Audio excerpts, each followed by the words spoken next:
नमस्कार, बात मुद्दे की में आपका स्वागत है। मैं हूं राजेश सक्सेना। संसद का मानसून सत्र 14 सितंबर से शुरू होगा।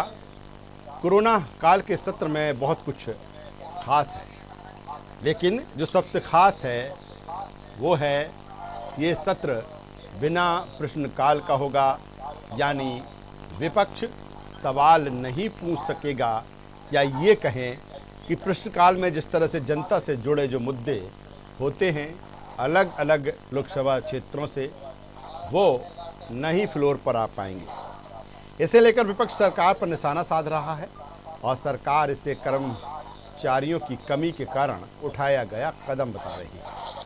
कोरोना काल में पिछले 5 से 6 महीनों में बहुत कुछ बदल गया है। विपक्ष कई मुद्दों को लेकर सरकार पर हमलावर रहा, लेकिन जब बात सदन की आई तो प्रश्नकाल ही खत्म है। जी हाँ, यही है हमारा आज का विशेष सत्र बिन प्रश्नकाल। कोरोना वायरस संक्रमण के बीच 17वीं लोकसभा का चौथा सत्र 14 सितंबर 2020 से शुरू होने जा रहा है। हालांकि इसके लिए पर्याप्त व्यवस्थाएं की गई हैं। लोकसभा सत्र के पहले दिन यानी 14 सितंबर तक को सुबह 9 बजे से दोपहर 1 बजे तक सदन चलेगा और 15 सितंबर यानी एक दिन बाद सदन 3 बजे से शाम 7 बजे तक चलेगा। इस बार सदन की कार्रवाई के प्रश्नकाल को हटा दिया गया है, जिसके बाद विपक्ष ने सरकार पर निशाना भी साधा है। कांग्रेस सांसद शशि थरूर ने ट्वीट कर कहा कि लोकतंत्र और विरोध के सुरों को दबाने के लिए महामारी का बहाना बनाया जाएगा। तो वहीं टीएमसी सांसद डेरेक ओब्रायन ने कहा, प्रश्नकाल के लिए सांसदों को 15 दिन पहले सवाल बताने पड़ते हैं। सेशन 14 सितंबर से शुरू हो रहा है, तो क्या इसलिए प्रश्नकाल रद्द हो गया? विपक्षी सांसदों के पास अब सरकार से सवाल करने का अधिकार नहीं रहा। कांग्रेस से राज्यसभा सांसद राजीव शुक्ला ने प्रश्नकाल खत्म करने की प्रक्रिया पर सवाल उठाए हैं। उन्होंने ट्वीट करके कहा कि ये कैसे संभव है। संसद के अंतिम बजट सत्र को कोरोना की वजह से बीच में ही रोकना पड़ा था। नियमों के मुताबिक पिछले सत्र से 6 महीने के अंदर अगला सत्र बुलाना जरूरी होता है। हालांकि सरकार ने कोरोना महामारी के चलते बदलावों की बात कही है, पर क्या प्रश्नकाल को हटाया जाना सही है? तो वही विपक्ष के आरोप हैं, सरकार अपने जरूरी बिल संख्या बल के आधार पर पास कराना चाहती है और विपक्ष की आवाज दबाना चाहती है। अब एक बात तो तय है कि सत्र काफी हंगामेदार रहना है। देखने वाली बात होगी कि 14 सितंबर से शुरू हो रहे सत्र में सरकार और विपक्ष में अब कैसे सामंजस्य बैठता है। News world desk. तो सत्र बिन प्रश्नकाल, जिस तरह से 14 सितंबर से सत्र की शुरुआत हो रही है, लोकसभा और राज्यसभा 1 अक्टूबर तक ये सत्र चलेगा। लेकिन सबसे बड़ी बात यही है कि ये पहला मौका होगा जब सदन की कार्यवाही से प्रश्नकाल गायब होगा और इसको लेकर जो विपक्ष है अब हमलावर है। वहीं सरकार की दलील है कि कोरोना का संकट जिस तरह से लगातार बढ़ रहा है, इसके चलते ये फैसला या निर्णय लिया गया है। और अगर संवैधानिक दृष्टि से देखा जाए तो पिछले सत्र और जो सत्र है, यानी कि 6 महीने के भीतर सत्र आहूत होना चाहिए, और उसी के चलते जो अनिवार्यता है इसकी, वो उसको लेकर सत्र आहूत किया गया है। इसी मुद्दे पर हम बातचीत करेंगे, चर्चा करेंगे कितना सही या कितना गलत ये निर्णय या फिर वाकई यही रास्ता था इसके पीछे। इन तमाम मुद्दों पर हम चर्चा करेंगे। इससे पहले चर्चा शुरू करें, अपने मेहमानों से आपका तारुफ करा दें, परिचय करा दें। हमारे साथ में हैं कांग्रेस के वरिष्ठ नेता प्रवक्ता ब्रजेश पांडे जी, बहुत स्वागत करते हैं ब्रजेश जी आप। हमारे साथ में डॉक्टर गुलरेज शेख, बीजेपी प्रवक्ता हैं, बीजेपी के युवा नेता हैं, स्वागत करते हैं। और वरिष्ठ पत्रकार मधुकर द्विवेदी जी हमारे साथ में हैं, बहुत स्वागत मधुकर जी आपका भी। मधुकर जी के पास आवाज पहुंच रही है मेरी? जी मधुकर जी, सबसे पहले मैं आपके पास ही आता हूं।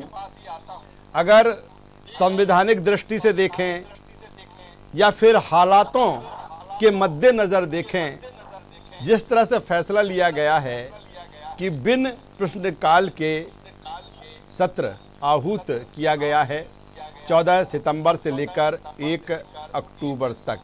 कितना आप इसको सही मानते हैं, क्योंकि कोरोना का हवाला है और ऐसे में जिस तरह से कहा गया है कि स्टाफ की कमी, जाहिर सी बात है प्रश्नकाल के दौरान अलग अलग विभागों के जो मंत्री होते हैं, फिर उनका पूरा अमला होता है, स्टाफ होता है, कहीं ना कहीं ये हवाला है कि भीड़ को रोकने के लिए इस तरह का निर्णय लिया गया है। क्या यही रास्ता था? देखिए, ये जो निर्णय लिया गया है लिया गया होगा, क्योंकि चीजों को तय करने के लिए कार्यपालिका समिति होती है और कार्यपालिका समिति में 50 सदस्य होते हैं। सबसे पहले तो धन्यवाद की बात और लोकसभा सचिवालय काल के दौरान लोकसभा को आहूत किया। संभावना ऐसी लग रही और लोकसभा का, लेकिन तमाम प्रिकॉशंस के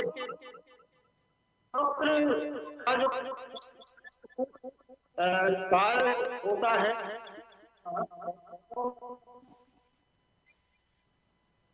माननीय सांसदों जो प्रश्न पूछे जाते हैं उनको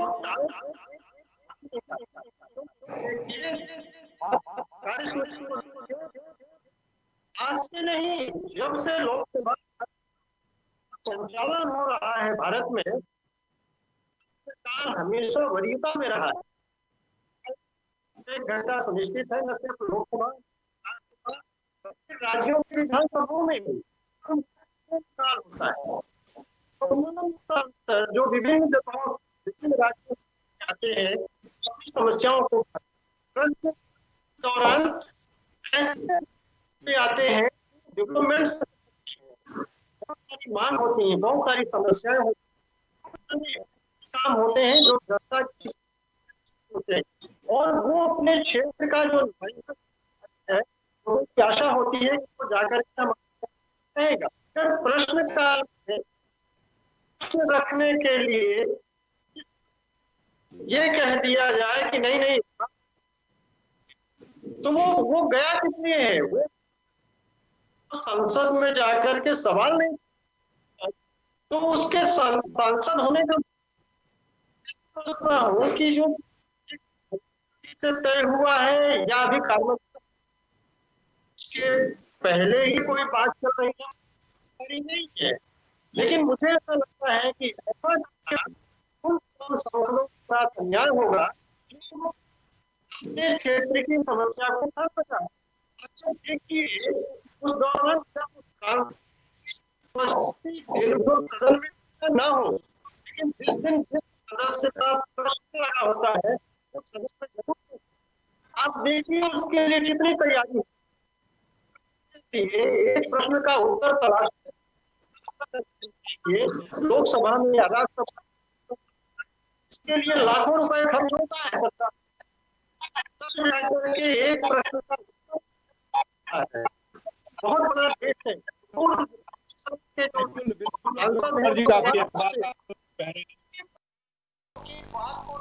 जी बिल्कुल जी। लेकिन इसके पीछे लॉजिक क्या है? गुलरेज शेख साहब के पास में आते हैं, बीजेपी प्रवक्ता। गुलरेज जी, बिल्कुल जिस तरह से प्रश्नकाल नहीं होना और दूसरी तरफ सवाल इस बात को लेकर भी है, खासतौर पर विपक्ष जिस तरह से कह रहा है कि जी एग्ज़ाम और नीट एग्ज़ाम हम आयोजित कर रहे हैं, सुप्रीम कोर्ट ने भी जिस तरह से कहा, सरकार ने भी फैसला किया, सत्र आहूत किया जा रहा है, लेकिन प्रश्नकाल गायब है। क्या यही रास्ता था या फिर कोई और विकल्प नहीं था कि प्रश्नकाल रखा जाए? क्योंकि प्रश्नकाल एक ऐसा समय होता है जिसमें जनता से जुड़े जो मुद्दे होते हैं और अलग अलग क्षेत्रों के जो जनप्रतिनिधि हैं, अलग अलग लोकसभा के, वो उस फ्लोर पर जनता से जुड़े मुद्दे आते हैं। आपको नहीं लगता कि जनता के साथ भी ये न्याय नहीं है?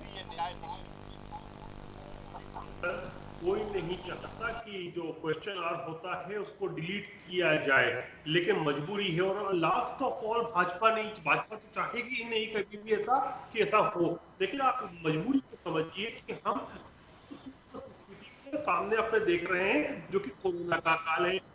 उदाहरण आपके समक्ष रखूंगा, पंजाब का उदाहरण रखूंगा जहां कांग्रेस की सरकार है, गई कितने सारे को पॉजिटिव आया, हम सब जानते हैं वो कोरोना स्प्रेड है। इसी तरह राजस्थान का उदाहरण हमारे समक्ष, वहां पर भी ये समस्याएं सामने आई। इन सब चीजों को आप देखिए कि उत्तर प्रदेश में कांग्रेस और बीजेपी दोनों पार्टी के यहाँ का विधानसभा सत्र जो है डाल दिया जाए। हम संसद कर सकते कि देश है उन पर चर्चा होती है, जो प्रश्न काल होता है, जो क्वेश्चन आवर लगाया जाता है,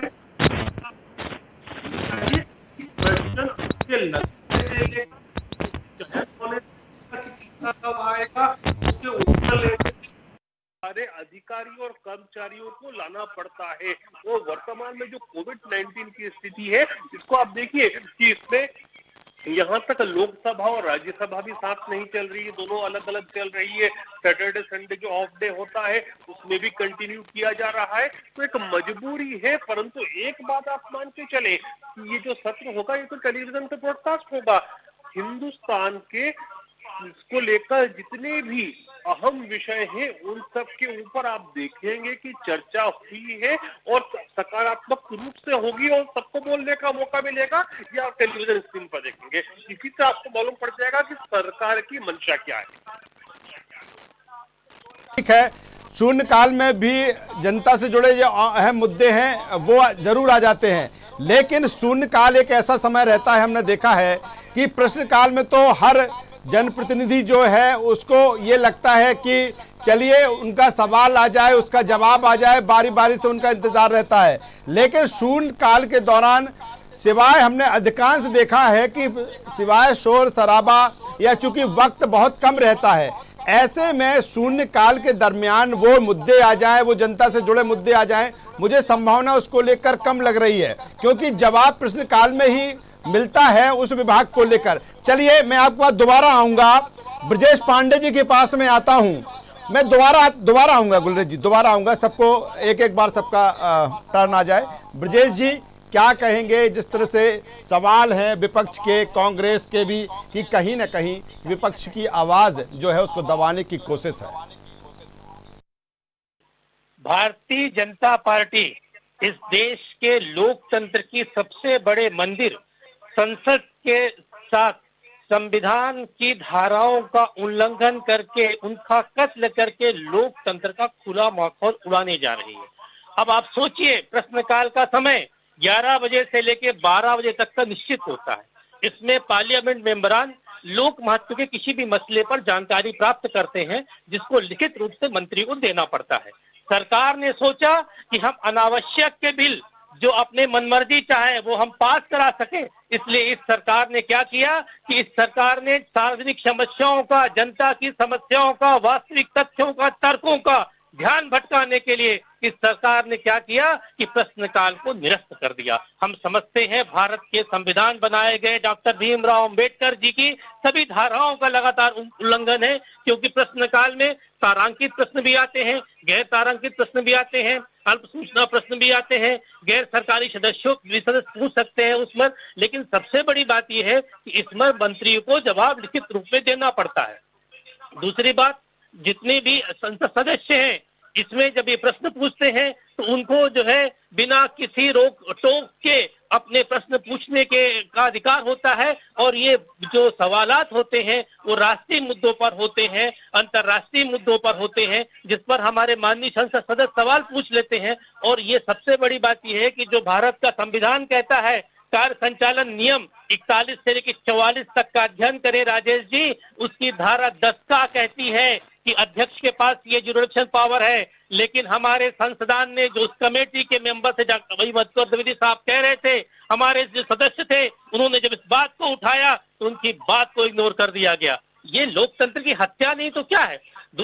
सबसे बड़ी बात यह है कि आज भारतीय जनता पार्टी हर संवैधानिक संस्थाओं की हत्या करना चाह रही है। इसको संविधान में विश्वास नहीं है, इसको देश के लोकतंत्र में विश्वास नहीं है। चुने हुए जनप्रतिनिधि जो वहां पर जाते हैं वो जनता के मुद्दे से भी चाइना का मसला चल रहा है, चाइना के मसले पर हमें जवाब न देना पड़े, कोरोना काल में बुरी तरह से पिट चुकी भारत सरकार को जवाब न देना पड़े, इन सारी चीजों को लेकर के इन्होंने प्रश्नकाल नहीं किया। अब आप मुझे बताइए, शून्यकाल जो होता है, ये शून्यकाल आपने अच्छी बात बताया, जो जानकारी कम लोगों को होगी, शून्यकाल के अंदर आप सिर्फ क्षेत्रीय मुद्दों को उठा सकते हैं, अपने यहाँ की समस्याओं को उठा सकते हैं, क्योंकि मैंने धाराएं, संविधान की सारी धाराएं पढ़ी हैं और सारी धाराएं लगातार ये कह रही हैं कि इरादतन हत्या की जाए और गैर इरादतन हत्या की जाए, दोनों के केस अलग अलग होते हैं। और मैं समझता हूं कि जिस तरह से संसद 4 में ये इस चीज का उल्लेख किया गया है कि अगर लोकसभा जानबूझ करके इस तरह की गलती करती है तो उसके साथ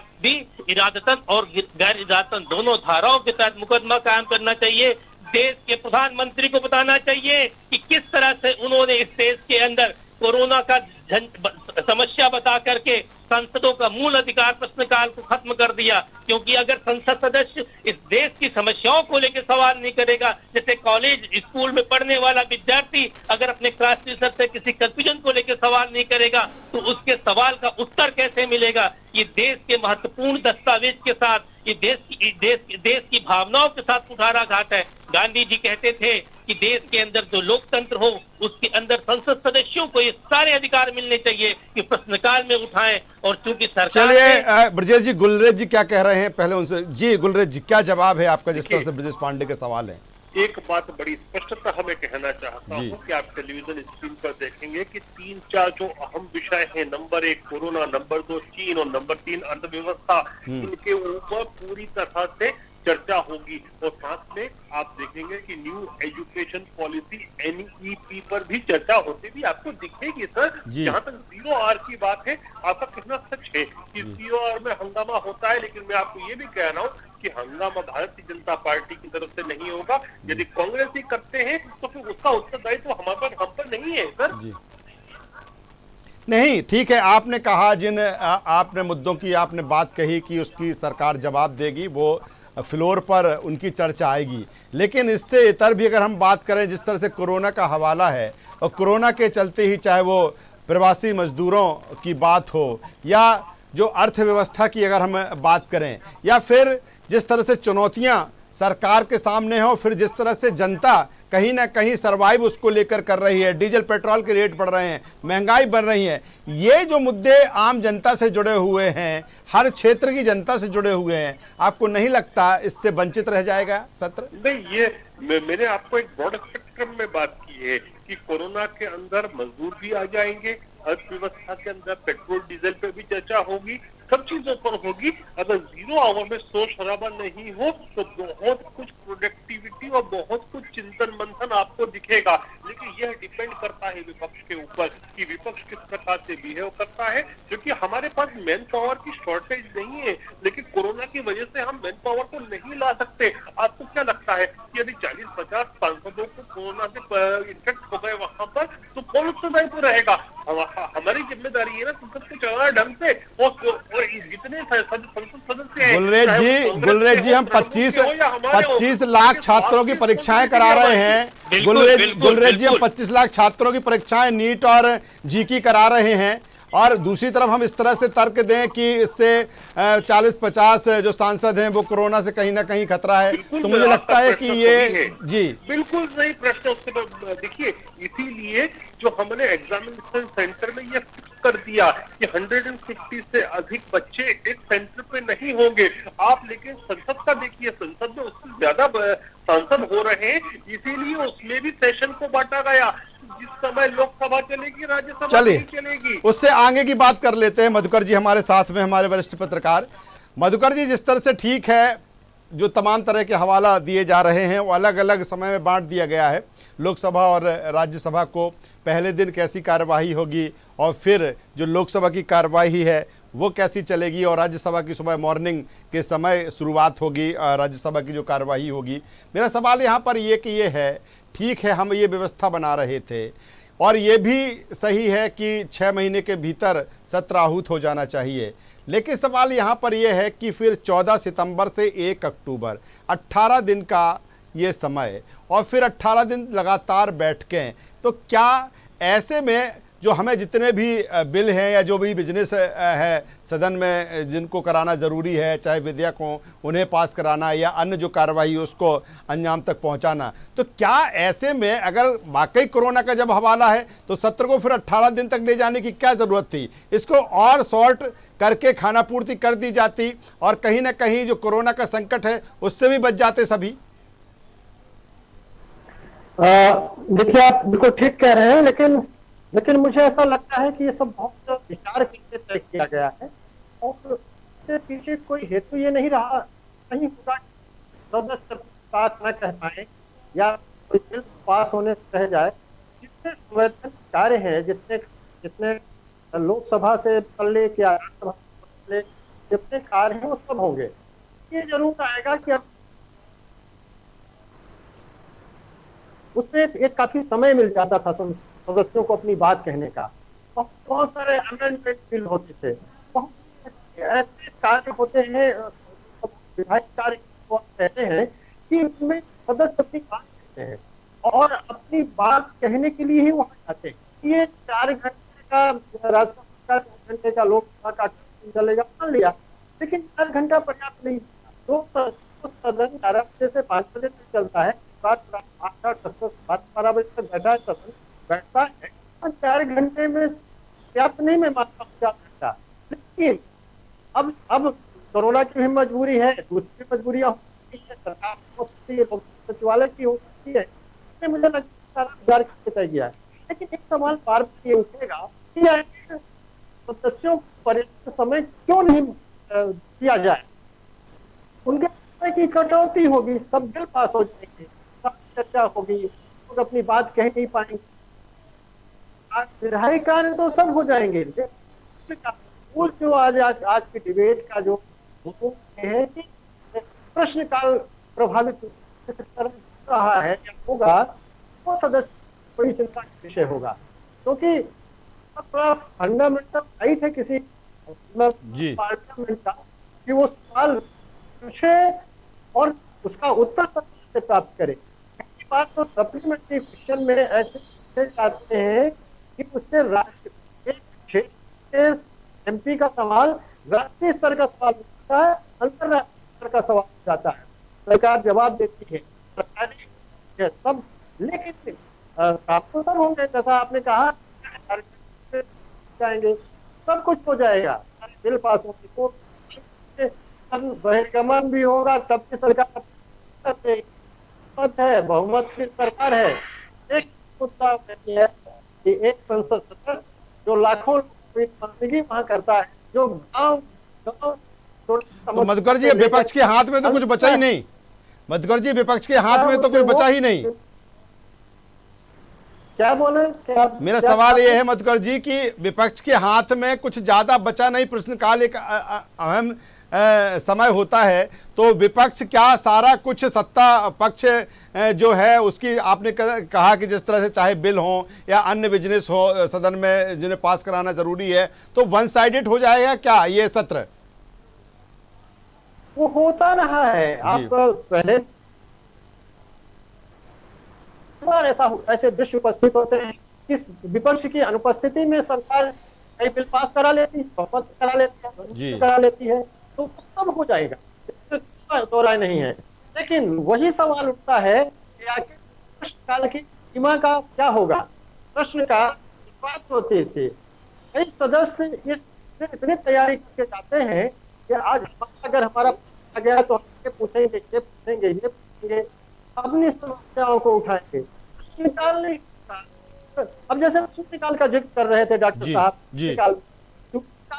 ये संसद सदस्य अपनी बात को लिख करके लाता है, पढ़ देता है और सरकार उसमें जवाब दे या ना दे, बाद में कहा जाता है कि आपको किया जाएगा। शून्यकाल अपने जगह महत्वपूर्ण है, शून्यकाल उतना महत्वपूर्ण नहीं है जितना महत्वपूर्ण का प्रश्नकाल में बहुत सारे संसद सदस्य होते हैं, तो ऐसे इलाकों से चुन के आते हैं, राज्यों से, नॉर्थ ईस्ट से आते हैं, बड़ी बड़ी होती हैं। आप कि अगर नहीं का तो सदस्य कुल समिति का, और अगर वो मछुआरों से संबंधित सवाल करेगा तो उससे ये रहता है कि आज हमारा एमपी मछुआरों से संबंधित सवाल करेंगे।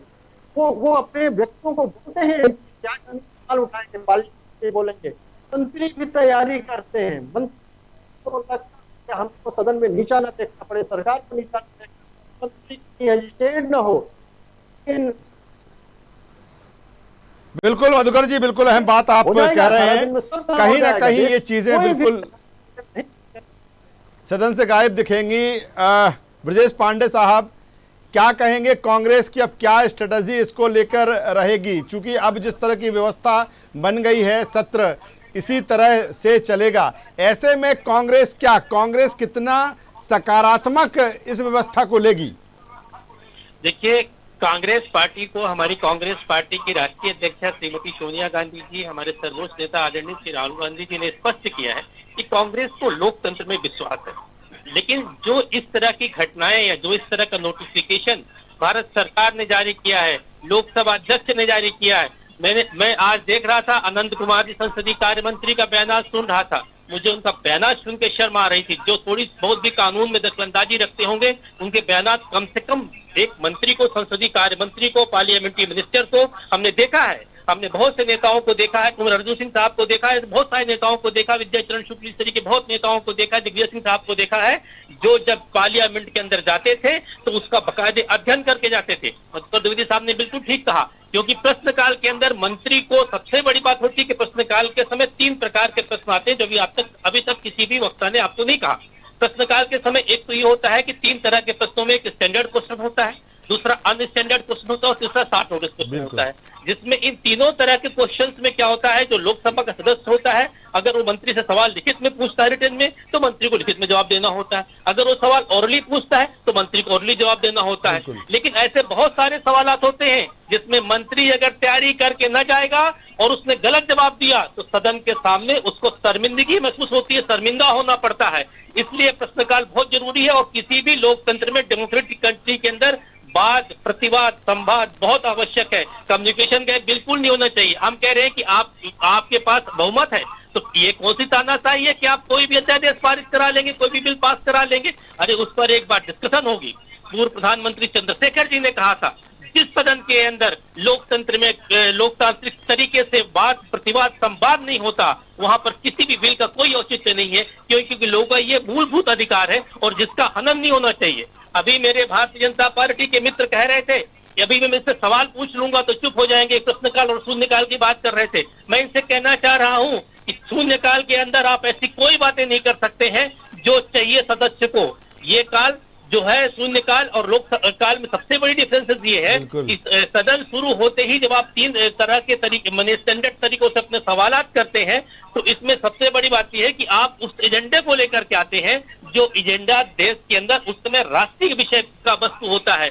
और ये प्रश्नकाल जो होता है और शून्यकाल से इफेक्टिव इसलिए होता है क्योंकि आप इसके अंदर राष्ट्रीय इश्यू को, आप इसके अंदर भारत की पॉलिसी को, भारत की विदेश नीति को और भारत के रक्षात्मक संप्रभुता वाले सवालों को कर सकते हैं। आपने भारत के संसद सदस्यों से उनके फंडामेंटल राइट छीन लिया। ये लोकतंत्र की हत्या नहीं कर लेनी तो क्या है? ये बहुत गलत बात है। और अगर ये परंपरा शुरू हो गई गुलरेज तो साहब क्या कहेंगे? संक्षेप में जवाब चाहूंगा। बहुत काला धब्बा रहेगा। ब्रजेश पांडे जी की जो सवाल है, कांग्रेस के जो सवाल है जी, जो ये कह रहे हैं ये परंपरा यदि चालू हो गई, एक बात बताइए कि 6 वर्ष से भारत में भाजपा मोदी सरकार है, तो क्या कभी भी हमने प्रश्नकाल को हटाया? कभी नहीं हटाया था। विशेष परिस्थिति में ये सब कुछ चल रहा है। थोड़ी देर पहले सदन का समय बढ़ा सकती थी भारतीय जनता पार्टी। थोड़ा बोलने सर, बोले देखिए, जब आप बोल रहे थे तो मैं सुन रहा था। चलिए बोलिए गुलरेज जी।